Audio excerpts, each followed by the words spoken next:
Hello, and welcome to this lecture on the 30 Years' War, continuing some of the religious conflicts that we're seeing develop in the 1500s and how they kind of start to go away in the early 1600s with one of the biggest wars in European history, the 30 Years' War, which you may have heard me say before is the deadliest war in Europe until World War One.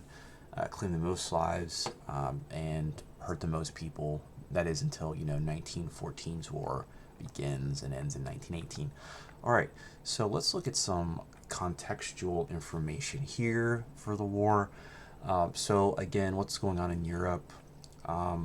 We see since it's after 1588 in the Renaissance, Italy's on the decline. Habsburg Spain's on the decline, still pretty dominant, but on the decline. Holy Roman Empire is relatively dominant. The Habsburg line of Holy Roman Empire is doing well. France and England are trying to, move up in the European importance, and they're making some moves. Again, after 1588 and the sinking of the Spanish Armada, England has a chance. And with France, kind of solidifying under the Bourbon monarchy, the Bourbon dynasty, they're starting to make some moves to strengthen their nation as well. Of course, you have inflation from the price revolution, that continuous influx of silver and gold, a lot of it from the New World, from Africa, from Asia, coming in and causing an increase in prices. And a really cool topic for our next lecture, the social history of the Reformation age, witches. Lots of witches, about hundreds of thousands of people accused of witchcraft.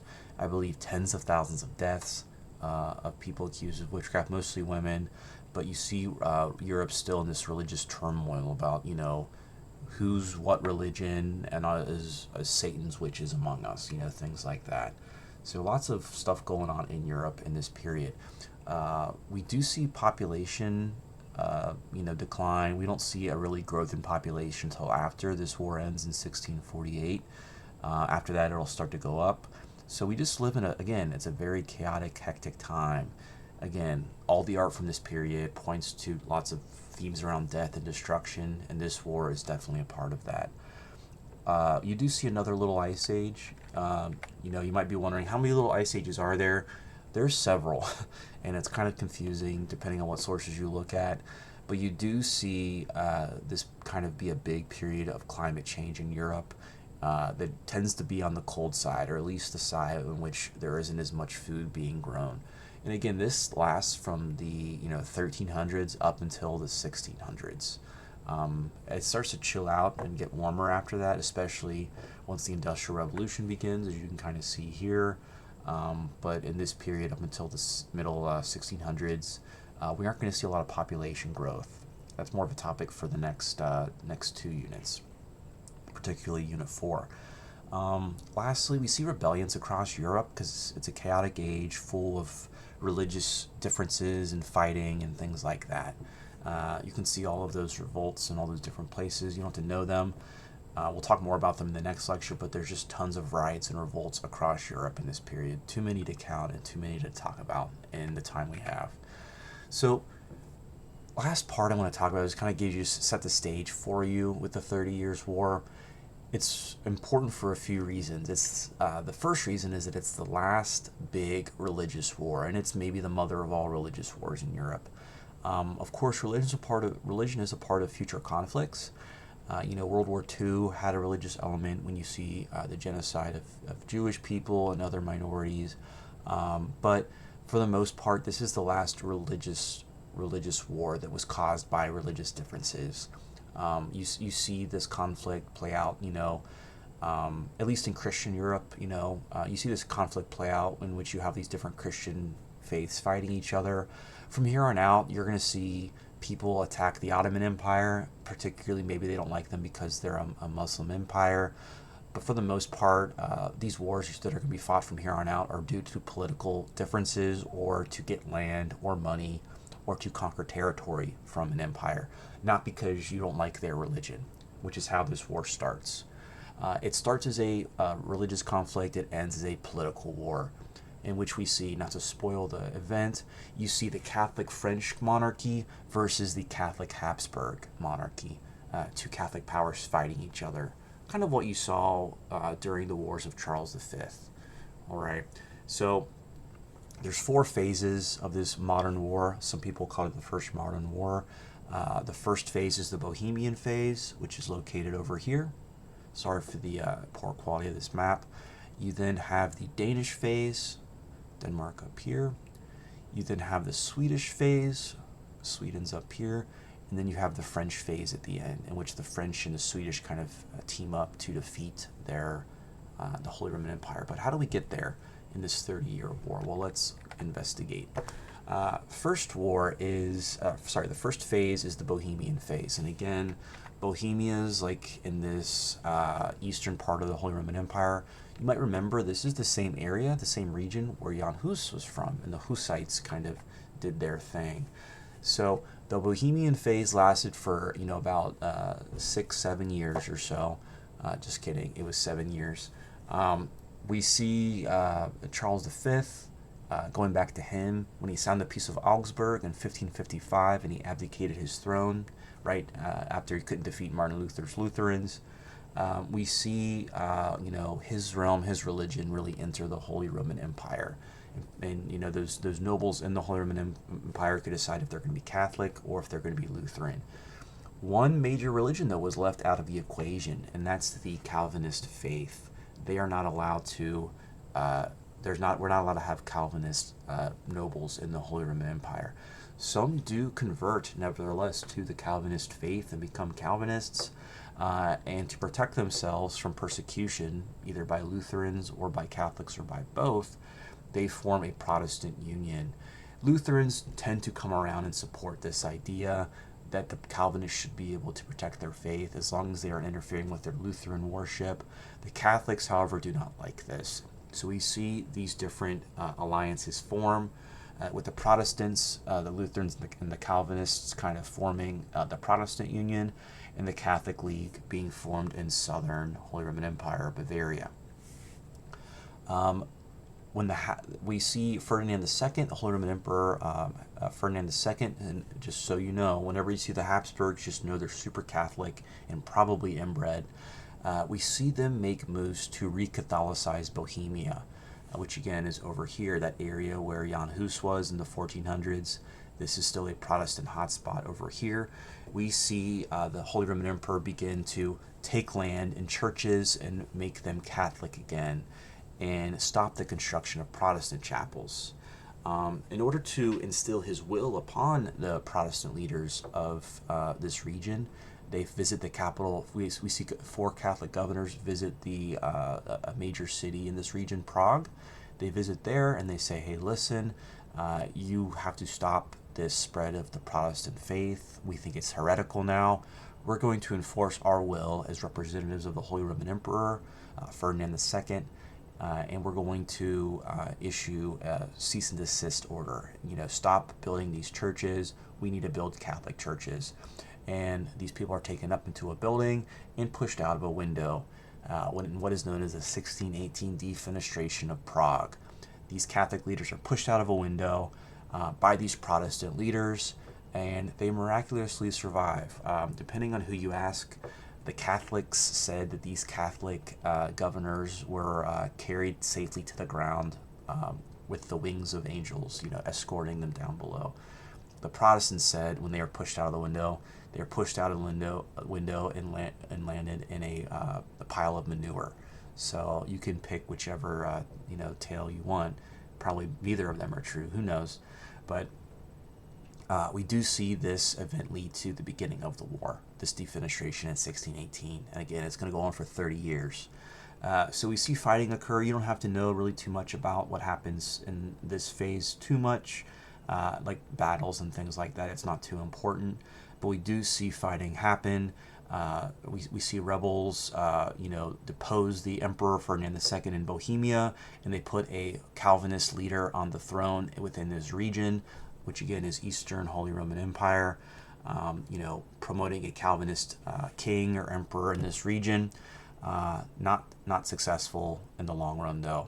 Ferdinand gets support from the Catholic League and from Southern Holy Roman Empire, and we see the Protestants fight the Calvinist forces, or the Protestant forces, at the Battle of White Mountain in 1620, which is right here in the same region.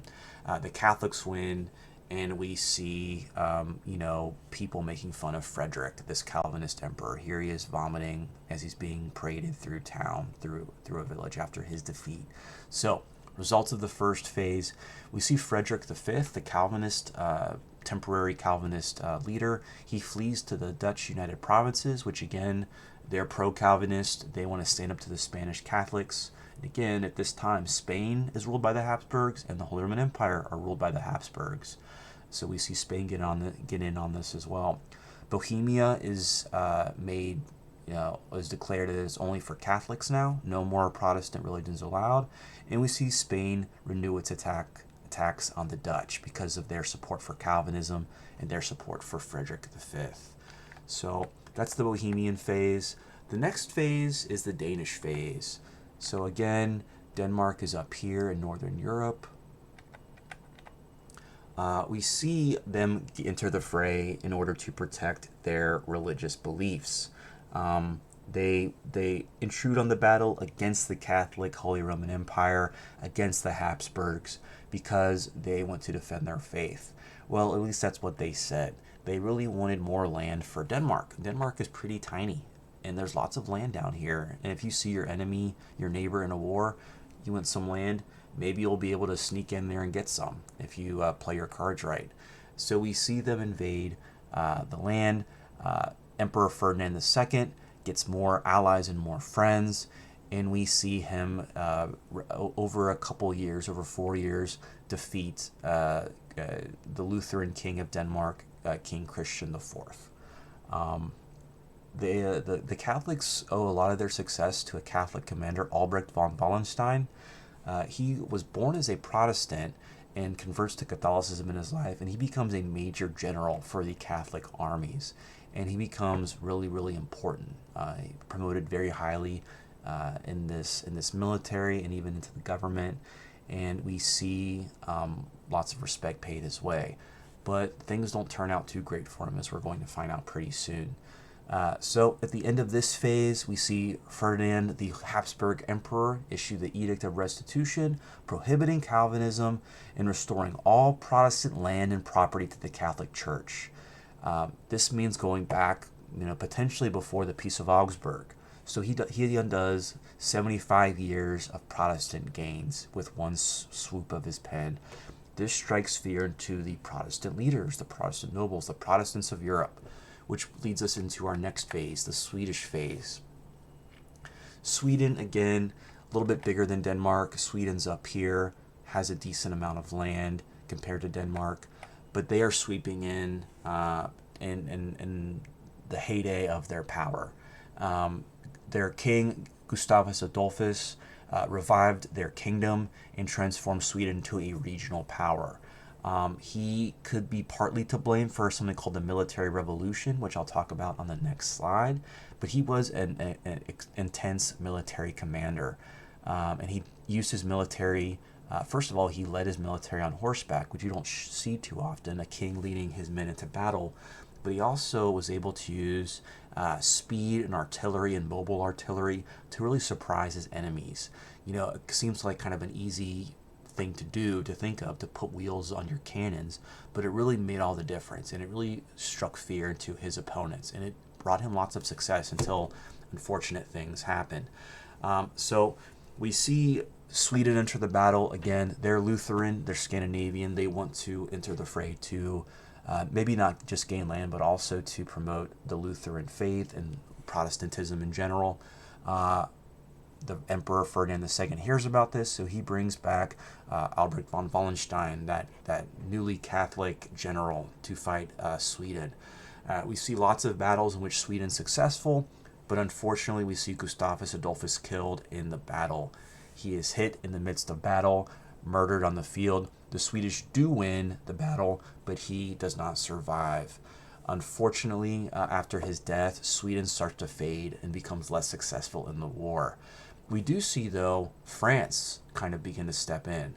At this phase in the war, we see the French, in order to kind of pick up on what's going on, they start to give money and funds to the Swedish. Why? Let's go back to the map. Looking at this map here, even though France is very Catholic, the monarchy is very Catholic, and the Holy Roman Empire is ruled by that Catholic Habsburgs, France sees all this land for the taking. Just like the Denmark saw some land and the Swedish saw some land for the taking, the French also see some land for the taking. And while this war's been going on for, decades at this point, the French see an opportunity to continually weaken their nemesis, who they've been fighting since, before this class started, to be honest. So we see the French enter into the fray and start to give money and funds to the Swedish throughout the rest of the war. Interestingly enough, von Wallenstein here is very successful leading the Catholic armies of the Holy Roman Empire. And he starts to kind of moderate his position and his views. He starts to kind of meet and discuss peace with his enemies, with some Protestant leaders in the Holy Roman Empire. And he says, hey, this fighting and violence has gone on long enough. Let's do what we can to bring about peace and end this conflict.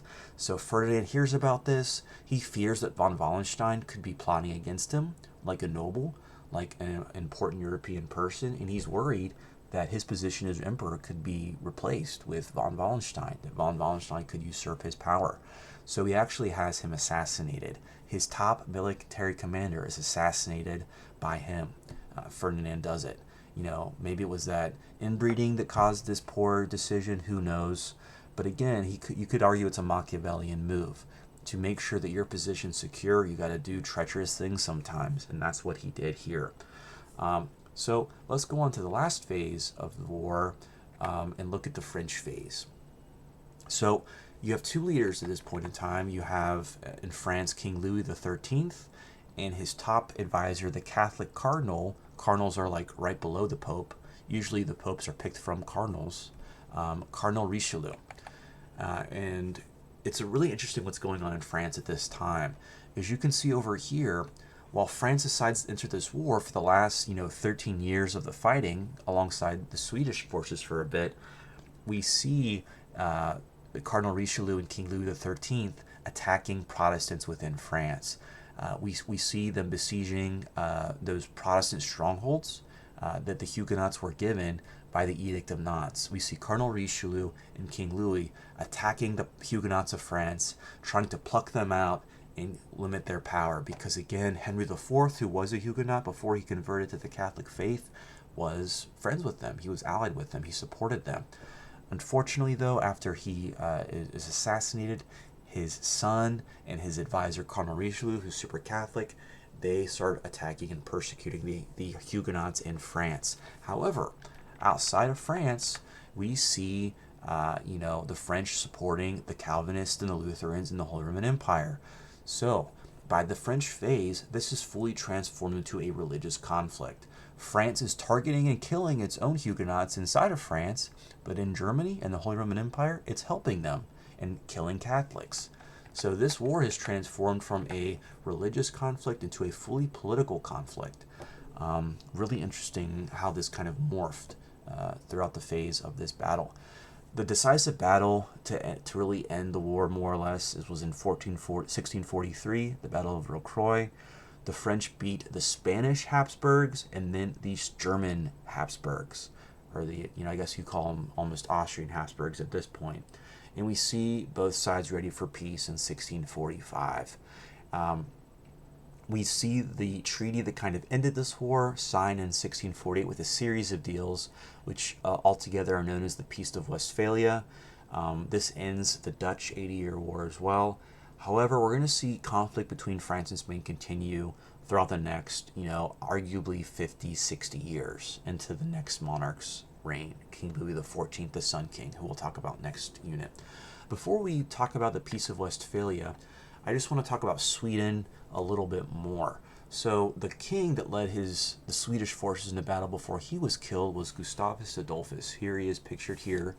He is sometimes responsible for what is called the military revolution, in which you have quicker movements of troops and you have quicker fire of rifle by your troops. So you can't just, sometimes when you watch old military fights, You see, troops shoot, especially in the early days of, rifle battle. You'll see troops fire their rifle and then reload. And reloading can take time. It can take minutes to reload your gun in this point in time, especially if you're nervous on the battlefield, etc. You have someone staring at you with a gun. So what Gustavus Adolphus and his successors did from this point forward was kind of use alternative fire to kind of allow people to refill fire, then reload, and while they're reloading, another group of troops will fire. You also see Gustavus make use of light artillery with wheels that can easily move around the battlefield more. In 1453, when Constantinople was captured by the Turks, by the Ottomans, they used giant immobile cannons that took, days, weeks to move. These cannons on the battlefield could be moved, within hours, or even minutes if they're smaller. Just move them around, put wheels on them, scoot them around here or there. Lastly, with this military revolution, we see nations moving away from mercenaries and moving towards conscription and paying for troops. The French will really, make this, will legitimize this even more. The Prussians and the French will kind of make use of this decision a little bit more and kind of really capitalize on this decision. But we see the Swedish start to kind of move in this direction in this period. One other person you might want to be familiar with from this period is his daughter and his successor, Christina of Sweden. She ruled when she came of age after her father was killed, and she was a big patron of the arts. She was tutored by René Descartes, the famous, scientific revolution guy. In fact, she probably is responsible for his death. She would wake up in early hours and beg for Descartes to tutor her. Well, being up in Sweden where it's cold and being up at all hours of the day, or having to tutor someone whenever they demanded you tutor them, can kind of wreak havoc on your immune system. And it's an urban legend that he was maybe killed by her extreme studying habits and extreme demands to be tutored at all hours of the day. But after she gets the throne, she refuses to marry, and she has a change of consciousness. She abdicates the throne, converts to Catholicism, and flees to Rome. Even though Sweden's a super Lutheran state, she gives it all up and moves to Rome and funds Baroque artists to paint tons of Baroque art. Christine was also relatively androgynous in a time where there's very little gender fluidity. Christine of Sweden adopted an androgynous clothing style, copied male behaviors and clothing, especially being a monarch. She maybe felt she had to do that at points. Nevertheless, very interesting person. So read up on her if that interests you. Looking at this map here, you can see where most of the death in the 30 Years War occurred, mostly throughout Central Europe, Central Germany, where some places saw, lots of massive amounts of death, where you see epidemics and war kill up to 66% of populations in these areas, causing these places to kind of be depleted for generations. One of the biggest sieges was the siege of Maddenberg, which is in Germany again. We see 20,000 deaths, and it's the worst massacre of the 30 Years' War. The city was sieged by the Catholics, and lots of Protestants were killed. So here you see this artwork made in the 1800s depicting the siege, with women being taken by men and some just sacrificing and committing suicide to prevent themselves from being attacked, murdered, raped, etc. An interesting note in this period, you see when cities are sacked, you see in order to get like a head count for food, you see city officials start to take count of how many people are in the city walls. This is where the census comes from. Censuses were created in this early modern period in order to figure out how many people you would need to feed in case your city was sieged by the enemy. If you have the city surrounding you, if you have enemies surrounding you and your city walls, you need to know how much food to take in so you can feed everyone. Because if you have people that go hungry, they're going to start to open gates and doors and wall and get through the wall and trying to get food. So if you want to keep those people inside your city, keep the enemy out as much as you can, you got to have food to feed those people. So that's where the census comes from, if you're interested. This painting here was painted by Baroque artist Peter Paul Rubens. It's called The Horrors of War, and it just shows that Europe was just devastated. A lot of Europe was devastated by this war. Here you can see different Greek and classical figures trying to stop war, who here is Ares or Mars, and just different people. I believe this is Mercury. I believe this is Aphrodite. I could be wrong though. But you see these different figures coming in trying to stop war and stop the succession of war, and war from succeeding and winning and becoming more and more violent.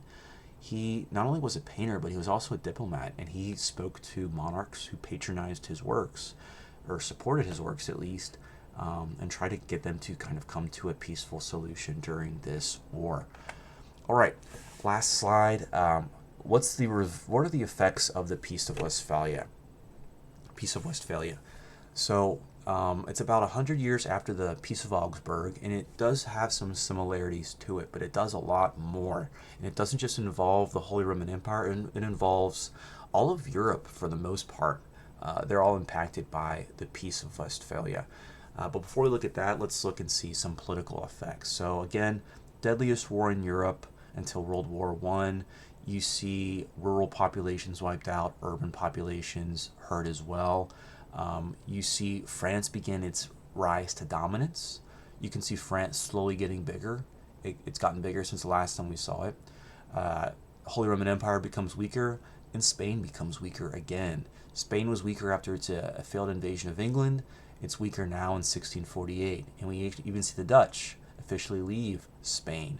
Spain still has Belgium, or what was called back then the Spanish Netherlands.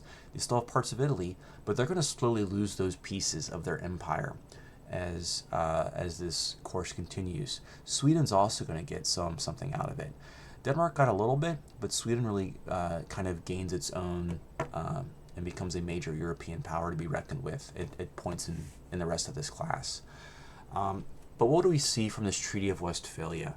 There's two main things that you need to walk away with. Again, with this being the last major religious war, we see wars from here on out fought for political reasons. For one country to dominate another country, or to gain land from another country, or to control the affairs of another country. We see the balance of power become a recognized international relations theory. This is going to be so important. And there have been some examples of this previously before the 30 Years' War, but you need to kind of look for these examples throughout the rest of this class. You could argue balance of power was the reason why France stepped into this war. France, Denmark, and Sweden all saw the Holy Roman Empire becoming too dominant in Central European affairs.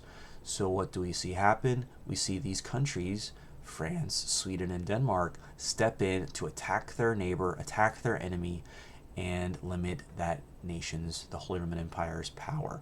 Okay, this is going to become a big theme. Pretty much every war is going to be caused or related in some ways to the balance of power.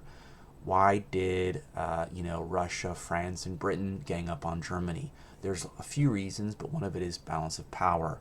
Why did why did all of Europe pretty much gang up against revolutionary France? It was getting too powerful, conquering too much. Napoleon was too strong. So balance of power is going to be a major factor in wars throughout the rest of this class. This also kind of solidifies the idea of Westphalian sovereignty, that we're moving on from the idea of kingdoms, the kingdom of France, the kingdom of Portugal, the kingdom of Bohemia. We're now seeing the idea of the modern nation state develop, that you are a nation of France with French nationals living there, Frenchmen living in your boundaries, and you have certain rights. This isn't going to develop overnight, and it's going to develop over the rest of this course, but it's starting to develop here and now. You don't have the right as the nation of France to take over another nation. That nation has some inherent rights. Smaller nations here and there, like kingdoms, maybe they're already a part of you in some way. Sure, maybe that's different. But you need to respect national boundaries to an extent. What we see happen to Poland, in about 140 years, was kind of seen as a travesty by someone. Poland gets swallowed up by Prussia, Austria, and Russia. that's kind of viewed in a negative light because the sovereignty of Poland was erased for 100 years. Why do we see Poland come back after World War One? Europe wanted to restore the balance of power and restore the Polish people their right to sovereignty. All right. So this idea of sovereignty is going to develop. We'll talk more about sovereignty next unit, but just know it's starting to develop with the Peace of Westphalia. We now see within the Holy Roman Empire, Peace of Augsburg is made permanent. So you can be Catholic in the Holy Roman Empire, you can be Lutheran, but now you can also be Calvinist in the Holy Roman Empire. That is allowed as well. The Holy Roman Empire states become more and more dominant, and we're going to see the Holy Roman Empire slowly begin to fade away over time until it's finally destroyed by Napoleon. We also see the official end to universal Christendom. Catholic powers across Europe until 1648 believed that one day all this religious turmoil would end and everyone would eventually fall back under the Catholic faith. That doesn't happen, and people stop trying after this war. They kind of just give up. Because again, this is the last major, somewhat religious war. Lastly, we see church and state sovereignty now recognized separately, and we don't really see too much interference from the Catholic Church on political affairs, at least in an overt way. There's still the Jesuits, there's still some discussions here and there, but we're not going to see the Catholic Church forcing these kingdoms or nations to follow their will and to do this or to do that. There's still going to be major players in European affairs, but they're now mostly just going to be seen as a religious entity rather than a secular power, as they had been seen for, centuries. All right, so that's the 30 Years' War and the Treaty of Westphalia. Last lecture, next time we'll talk about the society of the Reformation and what it was like living in Europe in this time. All right, see you later.